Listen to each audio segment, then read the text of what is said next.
did not fall because barbarians came. Rome fell because it forgot how to rule what came next. Rome once ruled the world not by walls alone, but by absorption. To the Romans, the word barbarian simply meant outsider, someone beyond the borders, beyond the law, beyond Roman order. But these outsiders were not monsters. They were families, warriors, farmers, people shaped by forests, rivers, and long roads. For centuries, Rome welcomed them. Foreigners were trained as soldiers, given land, granted Roman law. Rome's greatest strength was not purity, it was integration. As long as Rome was strong, newcomers became Romans, but history rarely breaks all at once. Pressure builds quietly. In the 4th century, the world beyond Rome began to move. From the east came the Huns, fast, brutal, unstoppable. Entire peoples fled before them. Goths, Vandals, and others arrived at Rome's borders not as conquerors, but as refugees seeking survival. Rome said yes. But Rome no longer governed as it once had. Corruption crept in, officials hoarded food, promises were broken. Families starved within sight of Roman walls. Trust collapsed, not because of invasion, but because of misrule. The system that once absorbed the world now strained under its own weight. The barbarians did not break Rome's order, they arrived to find it already cracking. Empires do not fall when enemies arrive, they fall when confidence dies. In the year 378, Rome marched to prove it was still invincible.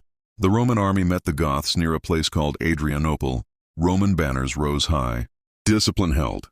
The empire expected another victory, another reminder of order over chaos. Instead, Rome was shattered. The Gothic cavalry struck with speed and force the Romans no longer matched. The emperor himself fell on the battlefield.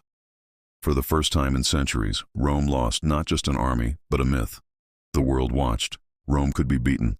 From that moment on, the empire struggled to recover. Tax revenues collapsed. Recruitment failed. Authority shifted away from the center toward local commanders and strongmen. Rome still existed in name, but its grip loosened. And so the so-called barbarians did something unexpected. They stayed. They settled Roman land. They used Roman roads. They governed Roman cities. They did not erase Rome, they replaced its function. Kings wore Roman robes. Laws were written in Latin. Coins bore imperial faces long after real emperors were gone. The sack of Rome, when it came, was more symbol than destruction. The empire had already emptied itself from within. Rome did not fall in a night. It faded. Rome's story did not end. It split, and only part of it survived. While the Western Empire faded, the Eastern Roman Empire endured. Constantinople faced the same migrations, the same pressures, the same outsiders at its gates, but it governed differently. It paid, managed, redirected, and controlled movement. It adapted. The East survived another 1,000 years. This tells us something essential. Migration alone does not destroy civilizations.